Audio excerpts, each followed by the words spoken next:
Morning.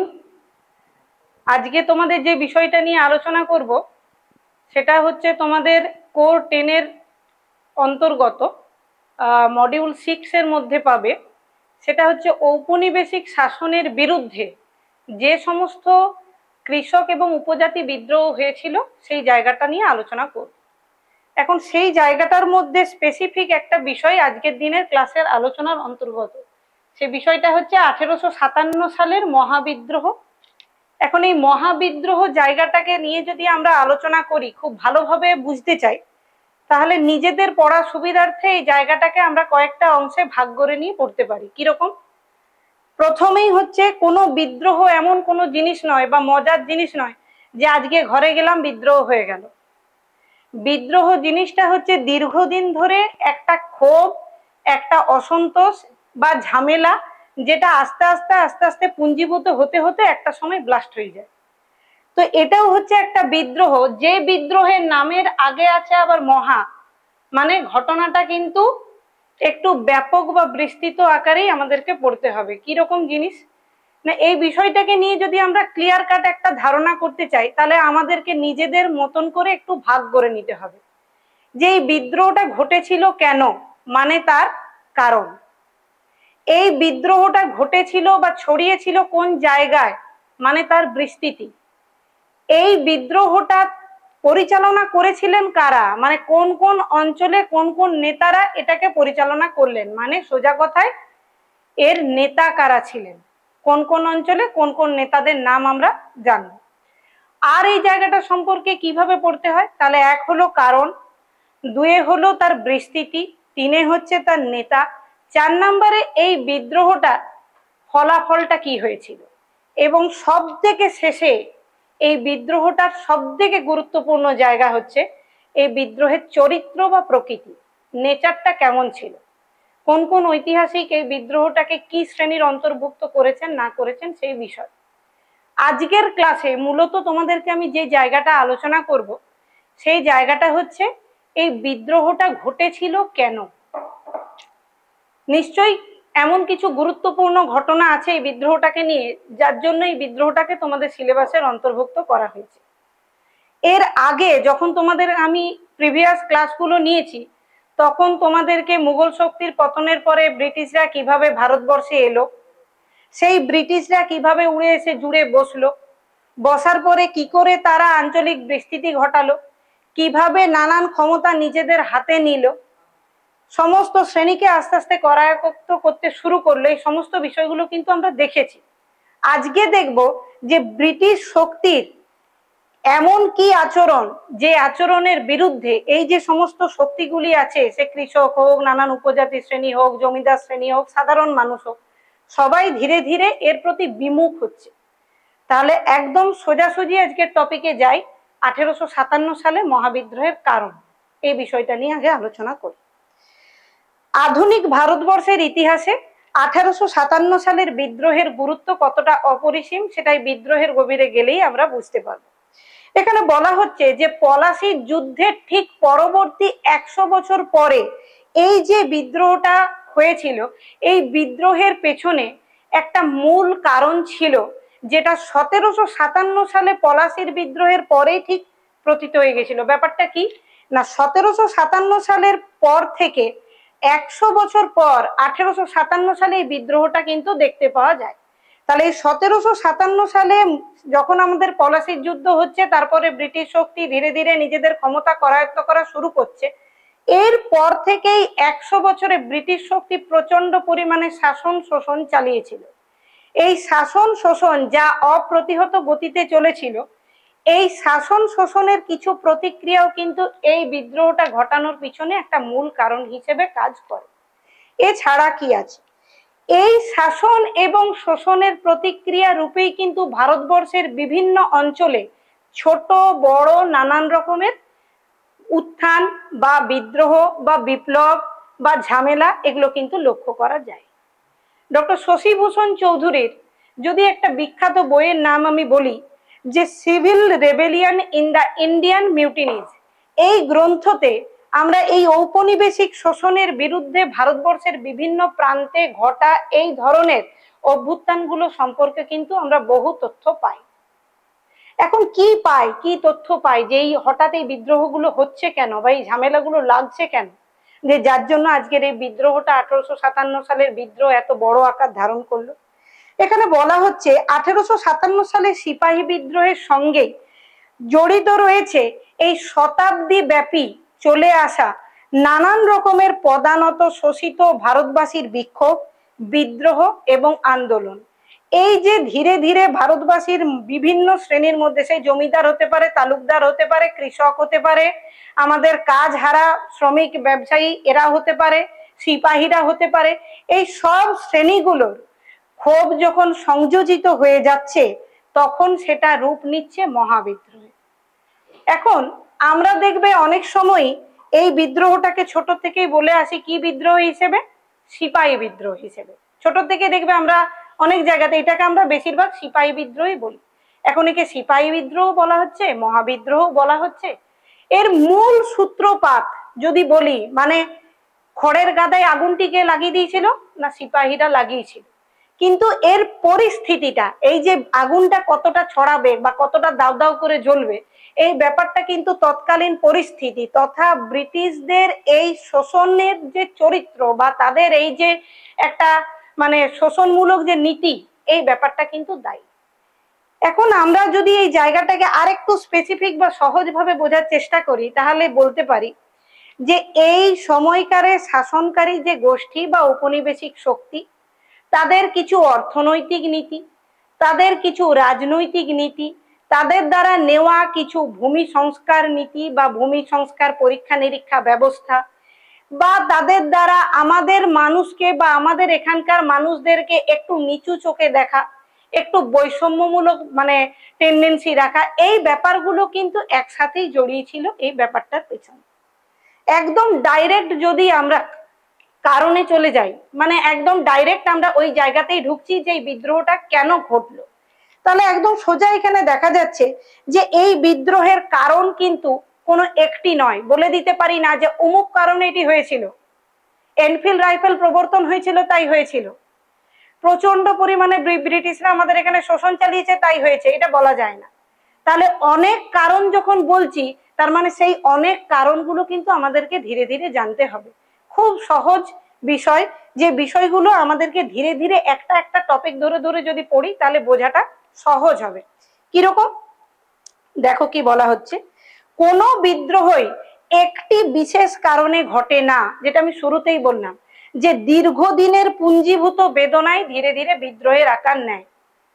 তোমার ঘরে তুমি আর তোমার ভাই আছো, দুজনের মধ্যে রোজই কুকুর বিড়ালের ঝামেলা হয়, প্রত্যেকের ঘরেই আছে, তোমরা নিজেরাও জানো। প্রত্যেক দিন দেখছো যে তোমার যেটা সমস্যা, সেই সমস্যাটা মা শুনছে না, যে তুই বড় ও ছোট, এরকম করে চালিয়ে দেওয়া যাচ্ছে। কিন্তু দেখা যাচ্ছে যে ভাই বা বোন যেটি আছে সেটি মারাত্মক ধুরন্ধর বদমাইশ, সে সত্যি কিছু কাণ্ড ঘটিয়েছে। এখন এই যে জিনিসটা, এটা জমতে জমতে জমতে জমতে এক সময় কি হবে, একটি বিস্ফোরণ হবে। মানে হতে পারে ভাইকে বা বোনকে চরম মার দিয়ে দেওয়া হবে, বা মা বাবার সাথে থুতি তর্ক যুদ্ধ মারামারি যা হওয়ার সেটা হবে। তো এই জিনিসটা হচ্ছে কেন, এটা দীর্ঘদিন ধরে কিন্তু একটা মানুষকে মানে তার যে দোষটা সেটাকে আড়াল করা হচ্ছে, আর অপরকে বড় বলে সেটাকে মানতে বাধ্য করা হচ্ছে। এখানের ক্ষেত্রে কিন্তু বাড়ির ক্ষেত্রে আরো অনেক ব্যাপার জড়িয়ে থাকে। এখানের ক্ষেত্রে যদি আমি দেখি তাহলে এই বিদ্রোহের ক্ষেত্রে বা এই সময়কালে আরো যে সমস্ত ঔপনিবেশিক মানে শাসনের বিরুদ্ধে যে বিদ্রোহগুলো হয়েছিল, তার পিছনে মূল কারণ হিসেবে আমরা দুটো জায়গাকে বলতে পারি। একটা হচ্ছে কি কারণ, একটা হচ্ছে এই যে ঔপনিবেশিক শক্তির নেওয়া কিছু রাজনৈতিক এবং অর্থনৈতিক নীতি, এই ব্যাপারটা কিন্তু এর মধ্যে জড়িয়ে রয়েছে। কি রকম না, ইংরেজ সরকারের সাম্রাজ্যবাদী নীতি এই মহাবিদ্রোহের রাজনৈতিক পটভূমিকা রচনা করেছে। এখন এই সাম্রাজ্যবাদী নীতিটা কি, অলরেডি ক্লাসে আমি আলোচনা করেছি, তাহলেও বলে রাখি এখানে যে সাম্রাজ্যবাদী নীতিটাকে একটু বেশি করে গুরুত্ব দেওয়া হচ্ছে, তার মূল কাণ্ডারি হচ্ছে লর্ড ডালহৌসি। আমরা সবাই জানি লর্ড ডালহৌসি কি প্রবর্তন করেছিলেন, সত্য বিলোপ নীতি। এখন এই নীতিতে কি হয়েছিল না হয়েছিল সব জানানো আছে। আজকে এই নীতির দ্বারা এই বিদ্রোহটা কেন ঘটছে সেই জায়গাটা একটু বলে দিই। এই সত্য বিলোপ নীতির দ্বারা তিনি বেশ কিছু কাজকর্ম করেছিলেন, কুকাজ বলা যেতে পারে। কিরকম? কোন জায়গাকে বলছেন ওই জায়গাটা প্রপার শাসন হচ্ছে না, কুশাসন হচ্ছে, তাই ওই জায়গাটাকে ব্রিটিশদের অন্তর্ভুক্ত করে না। যেমন অযোধ্যা 1856-তে কুশাসনের অভিযোগে ক্যাপচার করে নিয়েছিল ব্রিটিশরা। আবার কি কোথাও বলছে দত্তক পুত্র তো আসল উত্তরাধিকারী নয়, দত্তক পুত্রের স্বীকৃতি আমরা দেব না। উদাহরণ হচ্ছে ঝাঁসি। খুব ভালোভাবে দেখলেই তোমরা যদি ঝাঁসি রানী লক্ষ্মীবাইয়ের কাজকর্ম দেখো বা ইংরেজদের সাথে তার বিরোধিতার কারণ দেখো, তাহলে এই জায়গাটা বুঝে যাবে যে কি ঘটনাটা ঘটেছে। এখন মেন জায়গাটা হচ্ছে কি? মেন জায়গাটা হচ্ছে এই যে যখন ব্রিটিশ শক্তির টেরিটোরিয়াল এক্সপেনশন হচ্ছিল, মানে আঞ্চলিক বিস্তার ঘটছিল, তখন আনুগত্যের কথাটাই বলো, বহু দেশীয় রাজ্যের রাজাদের সাথে কিন্তু ব্রিটিশদের একটা আনুগত্যের সম্পর্ক ছিল। সেই মতন দেশীয় রাজ্যগুলোকে বলা হয়েছিল যে এই প্রতিশ্রুতি তোমাদের মানা হবে। কিন্তু দেখা গেল যে কাজে করবে, মুখে যেটা বলা হচ্ছে কাজে সেটা কিন্তু মিলছে না। কিরকম মিলছে না? কোন জায়গাকে কুশাসনের অভিযোগে ক্যাপচার করে নিচ্ছে, কোন জায়গাকে উত্তরাধিকার প্রপার দেখানো যাচ্ছে না, মানে দত্তক পুত্রতা স্বীকৃতি দেওয়া হচ্ছে না। এই হিসেবে সত্যবিলোপ নীতিতে এক এক করে সাতারা, সম্বলপুর, উদয়পুর, ঝাঁসি, এদিকে আমাদের তাঞ্জোর, কর্ণাটক সব জায়গাগুলোই কিন্তু ক্যাপচার হয়ে যায়। শুধু ক্যাপচার হয়েই ক্ষান্ত রইল তা নয়, ক্যাপচার হয়ে যাওয়া মানে কি ওখানকার দেশীয় রাজাদের সম্মান টন্মান সব গেল। ওইখানকার রাজাদের সমস্ত সম্পত্তি প্রকাশ্যে বিলি বন্দোবস্ত করে দেওয়া হচ্ছে, মানে বিক্রি পাটা করা হচ্ছে। হাতির পিঠে ঘোড়ার পিঠে চাপিয়ে নিয়ে যে বিক্রি করে নিচ্ছে, নিজেদের মধ্যে ভাগ বাটোয়ারা করে নিচ্ছে। এটাও যথেষ্ট সম্মানহানির ব্যাপার। শুধু তাই নয়, ব্রিটিশরা এমন পর্যায়ে গিয়ে পৌঁছেছিল যে তাদের মধ্যে একটা মানে ধারণা হয়েছিল এবং তারা এটা কার্যকরও করতে চেয়েছিল যে মুঘল শক্তির যারা রাজবংশের রাজা আছেন তাদেরকেও এরপর থেকে সম্রাট বা রাজা উপাধি যেটা থাকবে সেটা বিলুপ্তি ঘটিয়ে দেওয়া হবে। তাহলে এই যে ব্যাপারগুলো ঘটছে, আমি একটু বইয়ের ভাষায় যদি বলি তাহলে তোমরা আরো ভালো বুঝতে পারবে। ডালহৌসির সত্যবিলোপ নীতি দেশীয় রাজন্যবর্গের মধ্যে চরম অসন্তোষ এবং ভীতির সঞ্চার করলো।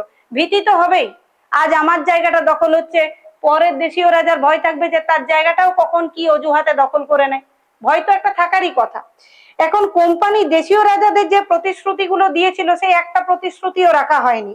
তার বদলে কি করা হলো না, এই যে জায়গাগুলো ব্রিটিশ শাসক মানে শাসনের এই যে বলি হলো সাতারা, সম্বলপুর, তাঞ্জোর, কর্ণাটক, এই জায়গাগুলো এই রাজ পরিবারের যারা সদস্য তাদের ভাতাগুলো বন্ধ করে দেওয়া হলো। আমরা নানা সাহেবের ক্ষেত্রেও দেখবো যে নানা সাহেবের ভাতাও বন্ধ করে দেওয়া হয়। ডালহৌসির মুঘল সম্রাটের উপাধি পর্যন্ত বিলুপ্ত করার একটা টেন্ডেন্সি ছিল, যদিও ডিরেক্টর সভার মানে কার্যকলাপে বা তার নির্দেশে সেটা করতে পারেনি, বন্ধ ছিল। তার এই প্রচেষ্টা মানে এই যে মুঘল সম্রাটের উপাধিও বঞ্চিত করে দেব, সবাইকেই ধূলিসাৎ করে দেব, এই ব্যাপারটা কিন্তু মুসলিম সম্প্রদায়ের মধ্যেও কিন্তু একটা ভয়ের সঞ্চার করেছিল। ব্রিটিশ শাসন এই দেশের ঐতিহ্যকে আঘাত করেছিল, কি দত্তক প্রথা তুলে দিয়েছিল। এখন এই যে দেশীয় রাজ্যগুলোকে একের পর এক গ্রাস করছে, এতে চরম অনৈতিক এবং বিশ্বাস ভঙ্গের মতন একটি পরিস্থিতি কিন্তু তৈরি হচ্ছে। নানা সাহেব, ঝাঁসি রানী এরা ধীরে ধীরে ইংরেজদের বিরুদ্ধে অস্ত্র ধারণ করছে। পরবর্তীকালে কে কোন জায়গায় অস্ত্র ধারণ করছে, কিভাবে বিদ্রোহের অগ্রসর করছে, ওটা সেকেন্ড পার্ট, মানে বিদ্রোহের সম্প্রসারণ, এই জায়গাতে গেলে আমরা জেনে যাব। এখন আমরা আরেকটা জায়গা সম্পর্কে ঢুকি যে এই জায়গাটা ছাড়াও আর কোন কোন জায়গাতে ব্রিটিশরা আগুন লাগিয়ে দিচ্ছে। দেখো, বিশেষত অযোধ্যা এবং নাগপুরে ব্রিটিশদের অমানসিক বর্বরতা মানুষদের মধ্যে একটি বিরূপ প্রতিক্রিয়া সৃষ্টি করলো। অযোধ্যার নবাবকে রাজ্যচ্যুত করে দেওয়া হলো। শুধু রাজ্যচ্যুত করে ক্ষান্ত রইল না, সেখানে নতুন ভূমি রাজস্ব ব্যবস্থা চালু করলো। আমরা জানি ব্রিটিশরা আমাদের দেশে আসার পরে প্রচুর পরিমাণে ভূমি নিয়ে কিন্তু পরীক্ষা নিরীক্ষা চালিয়েছে। সেই ব্যাপারগুলো যখন তোমরা ভূমি রাজস্ব নীতি পড়বে ঔপনিবেশিক শাসনে, সেই জায়গায় দেখতে পাবে। এখন এই অযোধ্যার ভূস্বামীরা এই যে নতুন ভূমি রাজস্ব বন্দোবস্ত এলো তাতে ভূমি হারালো। এর ফলে তারাও কিন্তু এই ব্রিটিশ শক্তির একটি বিরোধী শক্তি হিসেবে দাঁড়িয়ে গেল, মানে ব্রিটিশ বিপক্ষে গেল। আবার যদি আমরা দেখি যে এই নাগপুর অযোধ্যার ক্ষেত্রে ডালহৌসি শুধু যে ভূমি রাজস্ব করছে, শুধু যে জায়গাটাকে ক্যাপচার করছে তা নয়, চরম বর্বরতা বা যেটাকে আমরা বলি অমানুষের আচরণ সেটা করেছিল। কি রকম আচরণ করলো না, প্রকাশ্যে রাজ পরিবারের সমস্ত সম্মান ভুলুণ্ঠিত করার পর রাজপ্রাসাদের সমস্ত কিছু লুট করা হলো। লুট করে এনে সকলের সামনে যেমন সেলের মার্কেটে বিক্রি হয় জিনিস সেরকম বিক্রি করে দেওয়া হলো। এখন একজন মানে যদি আমরা ঐতিহাসিক যার নাম হচ্ছে জন কে, তার একটা মতামত নিই, তাহলে তিনি এই সম্পর্কে বলেছেন যে রাজপ্রাসাদের সবকিছু লুট করা হয়েছিল, মণিমুক্তা আসবাবপত্র পর্যন্ত বাদ যায়নি। একথাও লিখেছেন যে এগুলি প্রকাশ্যে কলকাতায় সকলের সামনে বিক্রি করা হয়েছিল। এখন এই জায়গাগুলো বলা হচ্ছে কেন, কারণ এই ঘটনাগুলো মানুষের মনের মধ্যে কিরকম একটা বাজে প্রভাব ফেলেছিল এটা জানানোর জন্য। বাজে প্রভাবের ফল কি? বিদ্রোহ। ফলটা হয়েছিল খারাপ, তার জন্যই বিদ্রোহের পরিস্থিতি তৈরি হচ্ছে। এখন আমরা যদি দেখি যে অযোধ্যা রাজপ্রাসাদ লুট করা হয়, ডালহৌসির পররাজ্য নীতির থেকে অযোধ্যাও রক্ষা পায়নি। রমেশচন্দ্র মজুমদারও এখানে একটা কথা বলেছেন যে অযোধ্যা ব্রিটিশ সাম্রাজ্যভুক্ত হওয়ার ফলে সেইখানকার নানান শ্রেণী, কোন কোন শ্রেণী? জমিদার, তালুকদার, মুসলিম অভিজাত, সৈনিক, ব্যবসায়ী, এরা কি করছেন না একটা বিক্ষুব্ধ শ্রেণীতে পরিণত হচ্ছেন। কোন শ্রেণীর বিরুদ্ধে? ঔপনিবেশিক শাসন শোষণ এই ঘটনাটার বিরুদ্ধে একটা বিরূপ প্রতিক্রিয়া সৃষ্টি করছে। আমি যদি ডাইরেক্ট কারণগুলোতে যাই তাহলে এই হচ্ছে একটা তার গুরুত্বপূর্ণ কারণ। কি কারণ না রাজনৈতিক কারণ, যে কিভাবে এই জিনিসটা সৃষ্টি করলো। এর পাশাপাশি এই ব্রিটিশদের অর্থনৈতিক শোষণমূলক আচরণও কিন্তু এই প্রসঙ্গে দায়ী ছিল। কৃষির বাণিজ্যিকীকরণ নীতি, অবাধ বাণিজ্য নীতি, আবার দেশীয় যারা বণিক আছে তাদেরকে কোনো রকমের শুল্কে ছাড় দেওয়া হচ্ছে না, অভ্যন্তরীণ কোনো শুল্ক তাদের ক্ষেত্রে ছাড় নেই। এখন এইগুলো করার ফলে কি হচ্ছে, একটা শ্রেণী ব্রিটিশ শক্তি যাদেরকে কোনো ট্যাক্স লাগছে না, আমাদের দেশের বণিক যাদেরকে নানান ক্ষেত্রে ট্যাক্স দিতে হচ্ছে, এই ব্যবস্থাটার ফলে একটা বৈষম্যমূলক আচরণের তৈরি হচ্ছে। কি হচ্ছে না ব্যবসাতে একটা শ্রেণী আমাদের দেশীয় বণিকরা ওদের সাথে পাল্লা দিয়ে পেরে উঠছে না। যেখানে ভারতবর্ষেরই একটা বৃহৎ শিল্পের বাজার পরিণত হওয়ার কথা ছিল, সেখানে ভারত পরিণত হচ্ছে ব্রিটিশ শক্তির দ্বারা কিসে না শিল্প বিপ্লবের কাঁচামাল সরবরাহকারী দেশে। যত আমরা এই বিষয়গুলোকে খুঁটিয়ে দেখব তত দেখতে পাবো ব্রিটিশ শাসনের শোষণের যেটা নোংরা দিক বা নগ্ন দিক সেইটা।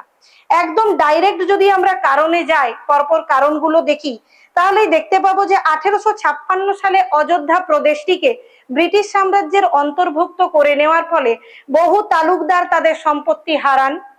কোম্পানির সৈনিকদের 3/4 ভাগই ছিল অযোধ্যা থেকে নিযুক্ত হওয়া। আমরা যদি কোম্পানির তথা আমাদের এখানে ব্রিটিশ ইস্ট ইন্ডিয়া কোম্পানির সেনাবাহিনীর বেশিরভাগ সৈনিককে দেখি, তাহলে বেশিরভাগ সৈনিকেরই অবস্থানটা হচ্ছে হয় অযোধ্যার থেকে, নাহলে বেনারস থেকে, নাহলে উত্তরপ্রদেশ, এই জায়গাগুলো থেকে। এরা বেশিরভাগটাই হচ্ছে উর্দিধারী কৃষক।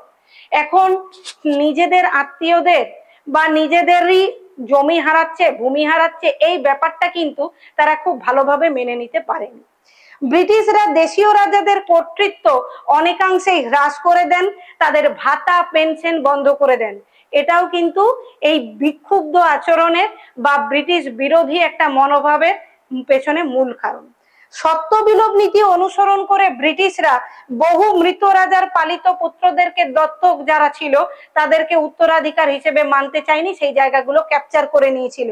এখন এই প্রক্রিয়ায় সাতারা, নাগপুর, সম্বলপুর, বাঘাট, উদয়পুর, ঝাঁসি এই জায়গাগুলো সব ব্রিটিশরা দখল করে নিল।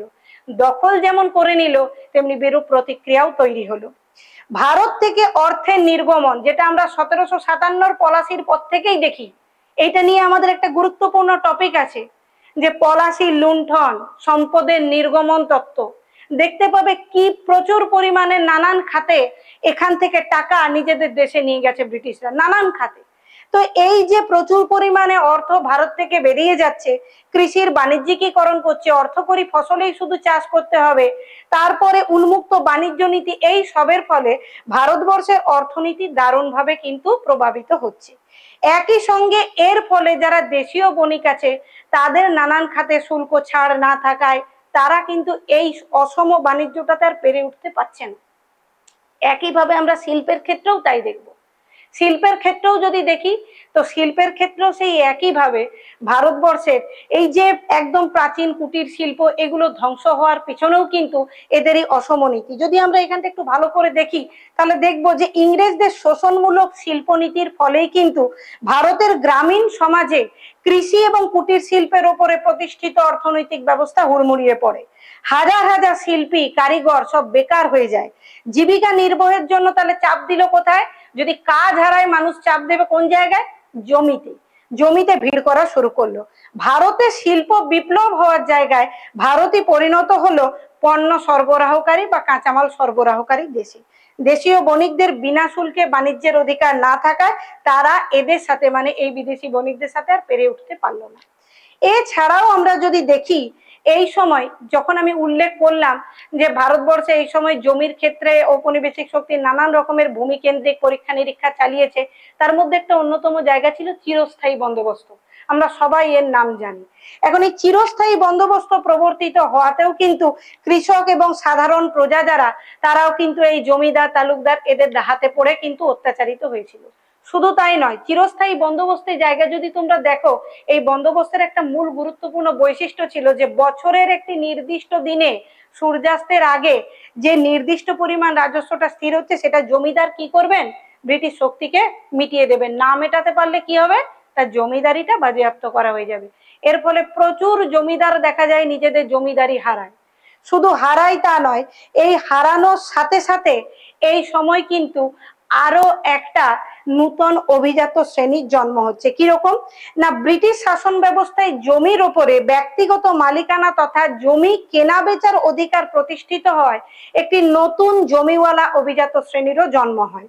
যেসব জমিদাররা রাজস্ব ঠিক মতন সময়ে মানে ওই যে বছরের নির্দিষ্ট দিনে সূর্যাস্তের আগে জমা দিতে পারেনি, তাদের জমিদারিগুলো সব বিচ্যুত হয়ে যায়। আর এই যে নতুন গজিয়ে উঠছে যারা এই শ্রেণীটা, এরা ওগুলো কিনতে থাকে। ফলে জমিহারা জমিদাররাও বিক্ষুব্ধ হয়, এরাও কিন্তু এই ব্রিটিশ শক্তির বিপক্ষে চলে যায়।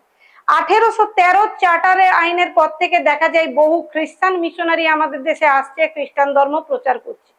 এখন এই যে ঘটনাটা ঘটছে এর ফলে ভারতবর্ষে যে সমস্ত শ্রেণী রয়েছে হিন্দু মুসলমান, এদের মধ্যে একটা ভীতি হচ্ছে যে এরা যে এখানে খ্রিস্টান ধর্ম প্রচার করছে তার মানে এটা কোথাও না কোথাও আমাদের ধর্ম নাশ করার একটা প্রচেষ্টা হতে পারে বা আমাদেরকে ধর্মান্তরিতকরণের একটা প্রচেষ্টা হতে পারে। এই ভীতিটাও কিন্তু একটা কুফল বা বিরূপ প্রতিক্রিয়া সৃষ্টি করেছিল। 1829 সালে সতীদাহ নিরোধক আইন, যেটা 1856 সালে বিধবা বিবাহ আইন, মানে যেগুলো আমাদের এখানে পাশ্চাত্য ভাবধারা আসার পরবর্তীকালে যে সংস্কারগুলো হয়েছে, এই ধরনের কিছু জিনিসও কিন্তু রক্ষণশীল সমাজ ঠিকঠাক করে মেনে নিতে পারেনি। এই জায়গাটা যদি আমরা একটু দেখি তাহলে দেখব যে এই সময়টাতেই মানে যখন এই ধরনের ঘটনাগুলো ঘটলো তারপর থেকেই দেখা যাচ্ছে যে এই রেলপথ, টেলিগ্রাফ স্থাপন, সতীদাহ, শিশু বিসর্জন, এই ধরনের যে জিনিসগুলো এগুলো রক্ষণশীল ভারতবাসীর কাছে ইংরেজদের এই কাজগুলি ভালো তো ব্যবস্থা করতেই পারলো না, একটা সন্দেহের সৃষ্টি করলো এবং বিদ্বেষ তৈরি করলো।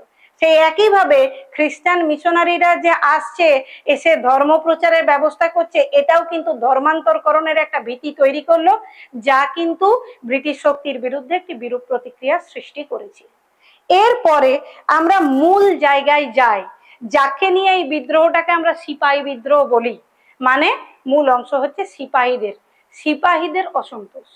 এখন অনেকেই বলেন যে 1857 সালের এই যে মহাবিদ্রোহ এর মূল ক্রিয়মান হাতিয়ার হচ্ছে কারা? এই সিপাহীরা। তো হঠাৎ করে যে সিপাহীদেরকে নিয়ে ব্রিটিশরা সেনাবাহিনী গড়ে তুললো, তারা হঠাৎ করে রেগে গেল কেন বা বিমুখ হয়ে গেল কেন? সোজা কথায় এমন কিছু কাজকর্ম হয়েছে যেগুলি পোষায়নি।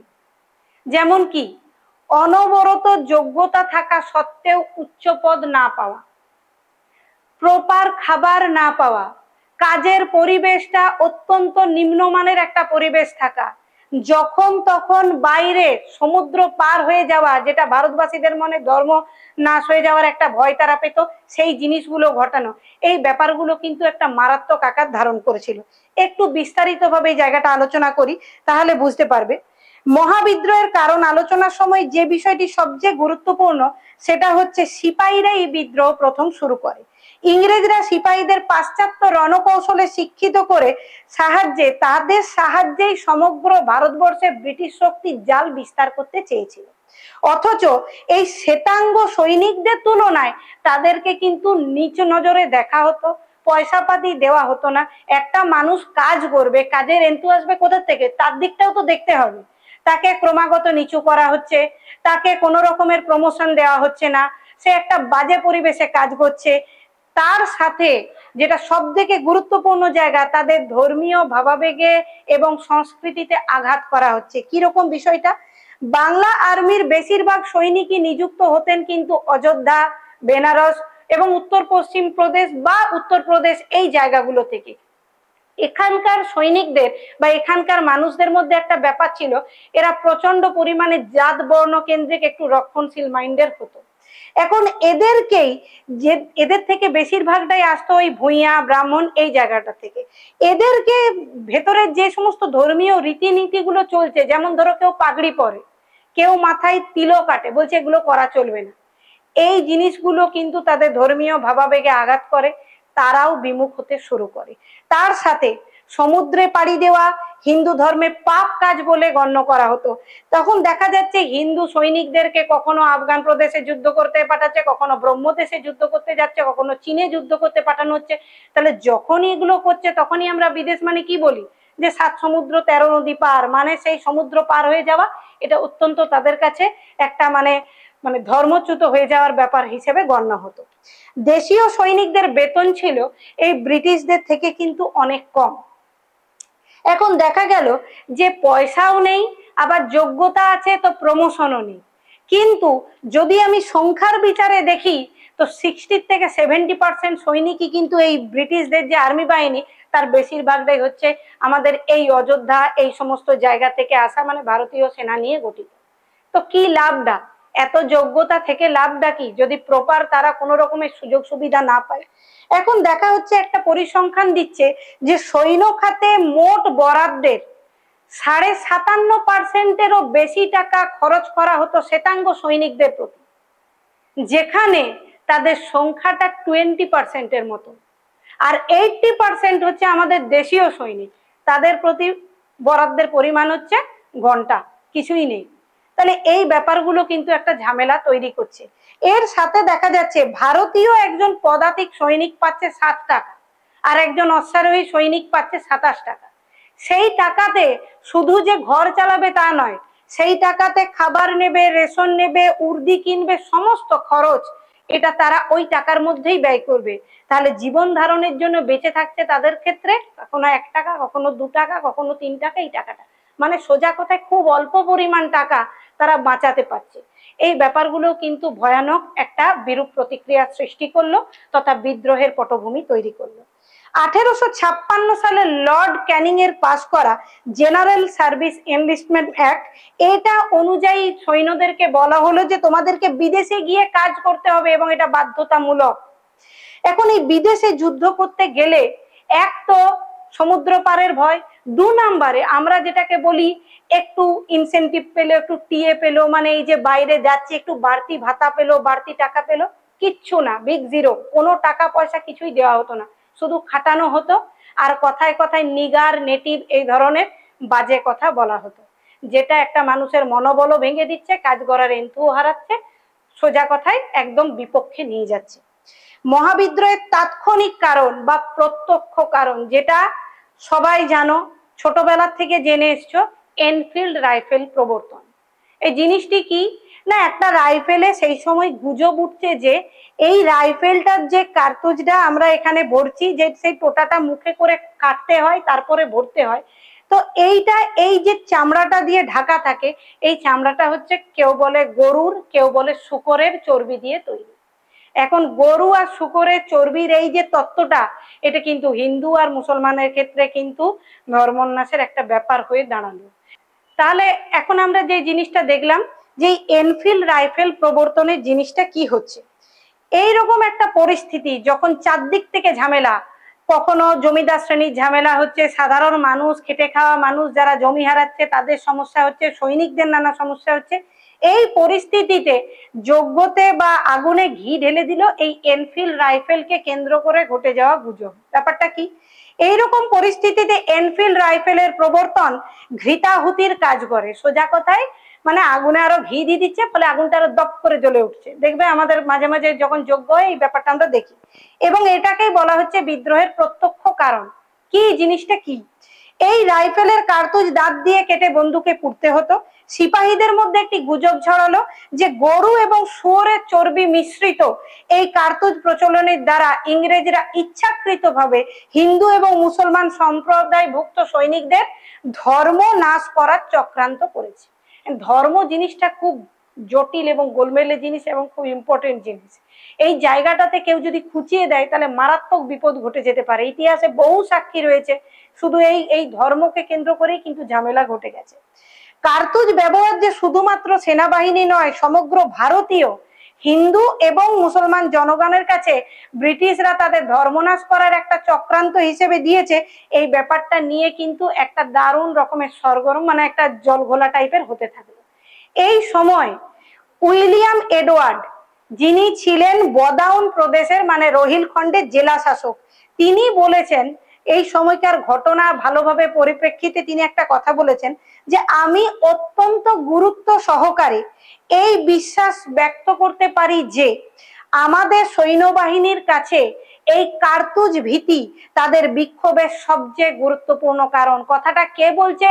তৎকালীন বদাউনের জেলা শাসক উইলিয়াম এডওয়ার্ড। এখন বিদ্রোহের আগে, বিদ্রোহের সময় এবং বিদ্রোহের পরেও এই বিষয়ে আমি নিজে, আমি মানে কে? উইলিয়াম এডওয়ার্ড, যিনি তখনকার জেলা শাসক, তিনি সাধারণ মানুষের সঙ্গে যখন কথা বলেছেন তখন তিনি বুঝেছেন যে এই কার্তুজ ব্যবহার করাকে নিয়েই যে ঝামেলা, সেটা সাধারণ মানুষদের মনের মধ্যে এই ধর্মনাশের ব্যাপারটাকে কিন্তু একদম মগজে গেঁথে দিয়েছে। গ্রামাঞ্চলের বিভিন্ন শ্রেণীর লোকেরাও যারা পরবর্তীকালে বিদ্রোহে সামিল হয়েছিল তারাও কিন্তু এই পথ নেবার তাদেরও অন্যান্য কারণ ছিল।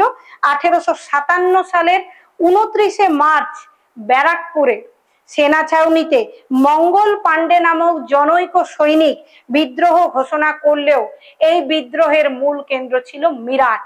পরবর্তীকালে মিরাট, দিল্লি, লখনৌ, নানান জায়গাতে এই বিদ্রোহ ছড়িয়ে পড়ে, যেটা হচ্ছে তোমাদের আলোচনার দ্বিতীয় পার্ট, মানে বিদ্রোহের সম্প্রসারণ তথা বিস্তৃতি। সেই জায়গা গিয়ে তোমরা দেখতে পাবে যে এই বিদ্রোহটা কতটা জায়গা নিয়ে ছড়ালো, কোন জায়গাটা এই বিদ্রোহে তেমন মাথা গলালো, যেমন পাঞ্জাব, বাংলা, মধ্যপ্রদেশের কিছু জায়গা, এই জায়গায় তেমন এর কোনো ছাপ পড়েনি। তেমনি অযোধ্যা, লখনৌ, বিহার, এদিকে আমাদের মিরাট, দিল্লি, এই জায়গাগুলোকে কেন্দ্র করে কিন্তু বিদ্রোহের দাবানল দারুণ ছড়িয়েছিল। এখন দেখা যায় যে দিল্লি, অযোধ্যা, কানপুর, ঝাঁসি, বিহার এবং মধ্য ভারতের বেশ কিছু জায়গা জুড়ে আগুন জ্বলে উঠলো। মঙ্গল পাণ্ডে কিন্তু একজন ইংরেজকে হত্যা করলেন, তার যে সহকারী ছিল তাকে তরবারি দিয়ে আঘাত করলেন, তার জন্য তাকে শহীদ করে দেওয়া হলো। এবং এখানেও একটা ঘটনা আছে যে চারদিকের পরিস্থিতি তখন এতটাই গরম ছিল যে মঙ্গল পাণ্ডে যেদিন ফাঁসি হওয়ার কথা ছিল তার ঠিক 10 দিন আগেই তার ফাঁসি দিয়ে দেওয়া হয়েছিল। মানে পরিস্থিতি অত্যন্ত জটিল হচ্ছিল, বিদ্রোহের পরিস্থিতি চারিদিকে ছড়িয়ে পড়েছিল। এখন দেখা যায় যে এই মঙ্গল পাণ্ডে প্রথম সিপাহীদের মধ্যে বিদ্রোহের ধারণা তৈরি করলেন, যা অনতিকাল বা কিছু কালের মধ্যেই চারিদিকে বা বেসামরিক জনতার মধ্যেও ছড়িয়ে পড়লো। বেসামরিক জনগণও ভুগেছে ব্রিটিশদের শাসন, শোষণ, এই ধরনের নোংরা পলিসিতে, সুতরাং তারাও এতে জড়িয়ে পড়লো। শশীভূষণ চৌধুরী একটি মন্তব্য করেছেন, মন্তব্যটা একটু শুনে নাও। দ্য সিপাহী war marked the beginning of a new era which ended with the transfer of power in 1947। কি বলেছে? যে এই সিপাহীদের যুদ্ধই একটি নতুন এরা মানে নতুন যুগের সূত্রপাত করছে, যার পরিসমাপ্তি হচ্ছে 1947 সালে ভারতের ক্ষমতা হস্তান্তরের মাধ্যমে। ঠিক আছে, আজ এই পর্যন্তই। মহাবিদ্রোহের কারণ আলোচনা করে দিলাম, পরবর্তী ক্লাসে মহাবিদ্রোহের বাকি জায়গা আলোচনা করব।